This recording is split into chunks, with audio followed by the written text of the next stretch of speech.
AL rallied in the game. NL has rallied in the swing. With the hat trick. Look out, Chop House. National League takes the lead 4-3. From MLB.com, this is the Morning Lineup Podcast. I'm your host, Will Leach. Today is Friday, July 18th, and baseball is back tonight. Well, it wasn't really gone. There was just a game a couple of days ago, remember? But with the start of the second half of the season, there are real live baseball games happening between actual real live baseball teams back on the schedule today. Which means it's time for us to preview the second half today with the 5 biggest storylines over the rest of the season. And it's my job to do that in under 10 minutes. We're entering the stretch run, people. It'd be go time. All right, 5 second half storylines. Let's do it. First storyline, trades. Just swing and a miss on a 3-2 fastball. And for Sandy Alcantara, that's now a new season high, 8 strikeouts. The trade deadline is in exactly 13 days, 6 p.m. Eastern Time, July 31st, which means the proverbial wheat is about to be separated from the proverbial chaff, whatever chaff is. Some teams will be buyers, some teams will be sellers, some teams will be both, and the next 13 days will help us determine which is which.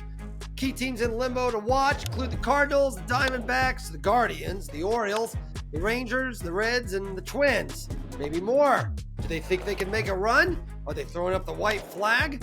And how will obvious contenders like the Tigers, the Dodgers, the Mets, the Phillies, the Yankees, those type of teams, how aggressive are they going to be about improving? As for players to watch, the Marlins' Sandy Alcantara has been atop potential trade boards for months now, but others include some Pirates and David Bednar, Andrew Heaney, and Mitch Keller, the A's' Luis Severino and Jeffrey Springs, and the Rockies' Ryan McMahon and Jake Bird. But the real fun will come with the surprises. After all, who in the world thought Rafael Devers was going to get traded? The deadline looms over every game, every pitch between now and July 31st. Let thy mill of rumors churn. Storyline 2. Are the Dodgers rounding into shape? Yes, he did. And there's the first Dodgers strikeout for Shohei Ohtani. Freddie Freeman, and especially Mets, haven't really been their normal MVP selves. The bullpen hasn't been nearly as locked down as it was last October. Their rotation has been absolutely ravaged by injuries. They had a huge losing streak. And yet, of course, they're still comfortably in first place and may end up with the best record in baseball. Again. It will be fascinating to see if they can pull off having everybody back that they're missing just in time, which includes Deep Breath, Blake Snell, Roki Sasaki, Max Muncy, Michael Kopech, Blake Trinan, and Brusdar Graterol. Can they get them all back just in time for the playoffs to begin?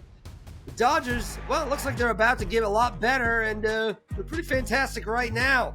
It's been 25 years since a team repeated as World Series champs, and I don't know, they look like a real possibility. Storyline 3. Oh, look at those Tigers. Got it on a 103-mile-an-hour fastball. Tarek Skubal's 13th strikeout ends his first career complete game. Brilliant. How long has it been since it's been this much fun to be a Tigers fan? 2006, 1984, 1968? Almost everything the Tigers have been hoping would happen. Spencer Torkelson and Zach McKinstry mashing. Riley Green playing like an MVP. Tarek Skubal pitching like an MVP. Javier Baez being useful and then some. It's all happened, and the team and the fans have reaped the rewards. And hey, why stop now? The Tigers have a chance to win 100 games for the first time since that World Series winning team in 1984. Detroit Rock City, baby, let's do this. After the break, the other 2 second half storylines, obviously. I wouldn't leave you hanging by just giving you 3. Storyline 4, those wildly competitive East divisions. The 2-1 on the way. And it's lined to center field. And the Blue Jays have just swept a 4-game series from the Yankees and are now alone in top spot in the American League East. three divisions have somebody with a pretty meaty lead. The Tigers, the Dodgers, and the Astros are all feeling pretty comfortable right now. And for what it's worth, the Brewers, though, they're only quietly one game behind the Cubs in NL Central, in case you haven't noticed. In the land of the East Coast bias, it's getting kind of hectic. First, the crowded house that is the AL East. This felt kind of settled a couple of weeks ago. The Yankees were in first place. Everyone else was kind of bunched together about 4 games or so back. But then the Blue Jays bum rushed the Yankees with a 4-game sweep in Toronto. And then the Red Sox got hot, and the Rays are still hanging around. And all of a sudden, everybody but the Orioles, who have, for what it's worth, been pretty good lately, it feels like they're in this thing. The Jays head into the break with the lead, but the Yankees, they're right behind them, and the Red Sox, well, they were an absolute juggernaut over the first half's final couple of weeks. How's that all going to shake out? Hope they end up playing a bunch of games to help us figure it out. I bet they do. In the National League East, thanks to the Braves face plant, it's a 2-team race between the Mets and the Phillies, 2 teams and fan bases who traditionally have so much warmth and affection for one another.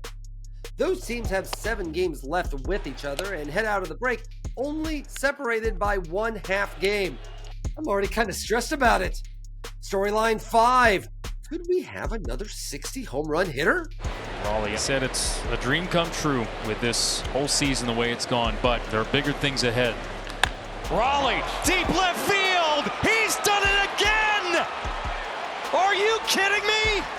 It's unbelievable. It's remarkable. It is the first half, the likes of which we have never seen from a catcher in baseball history. Yankees trying to rally in the bottom of the 9th. Here's Judge. High fly ball right field. Tucker back on the track. See ya! His 350th career home run.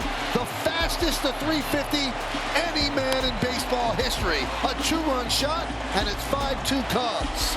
Well, Michael, anytime you say anything in the history of baseball, you're watching it somebody special. And you're watching it somebody special right there. Number 99, Aaron Judge. Only one guy in the last 20 years, Aaron Judge in 2022, has reached the 60 homer mark. But this year, we got 2 fellers with a chance.